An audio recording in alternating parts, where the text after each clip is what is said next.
কোনো ফলাফল ছাড়াই শেষ হয়েছে যুক্তরাষ্ট্রের ফ্লোরিডায় ইউক্রেন ও মার্কিন কর্মকর্তাদের মধ্যে চলতে থাকা 3 দিনব্যাপী শান্তি আলোচনা।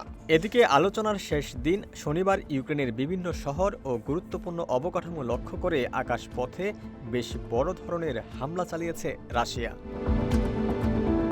ফ্লোরিডায় গতকাল শনিবারের আলোচনার দিনে ইউক্রেনের প্রেসিডেন্ট ভ্লাদিমির জেলেনস্কি জানিয়েছেন তার সঙ্গে টেলিফোনে মার্কিন দূত স্টিভ উইটকফ ও জারেড কুশনারের গঠনমূলক আলোচনা হয়েছে। তবে দুপক্ষই একটি বিষয়ে একমত, সত্যিকারের শান্তি প্রতিষ্ঠায় অর্থপূর্ণ অগ্রগতির জন্য মস্কোর ইচ্ছার উপর পুরো বিষয়টি নির্ভর করছে।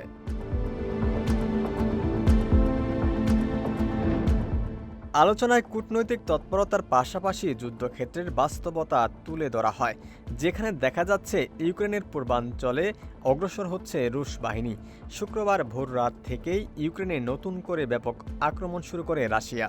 ওই হামলায় রাশিয়া 653টি ড্রোন ও 51টি ক্ষেপণাস্ত্র ছুড়ে ইউক্রেনের জ্বালানি অবকাঠামো ও গুরুত্বপূর্ণ সামরিক বেসামরিক অবকাঠামো লক্ষ্য করে।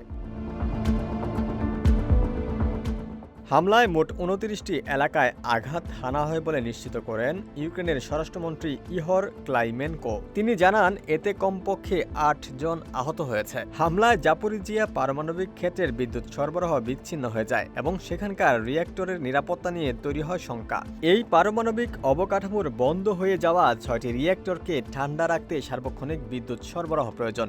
বিষয়টি নিয়ে ইতিমধ্যে উদ্বেগ প্রকাশ করেছে আন্তর্জাতিক আণবিক শক্তি সংস্থা।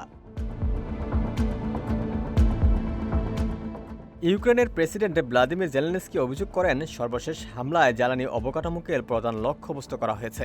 এছাড়া রাজধানী কিয়েভের কাছে একটি রেল স্টেশন ধ্বংস করে দেওয়া হয়েছে। ইউক্রেনের বিমান বাহিনী জানিয়েছে তারা 585টি ড্রোন ও 30টি ক্ষেপণাস্ত্র ভূপাতিত করেছে। মস্কো অবশ্য জানিয়েছে হামলায় কেবল ইউক্রেনের সামরিক বাণিজ্যিক কমপ্লেক্স ও সেগুলোকে বিদ্যুৎ সরবরাহ করা জ্বালানি অবকাঠামোকে লক্ষ্যবস্তু করা হয়েছে। ওমর ফারুক, ঢাকা প্রকাশ।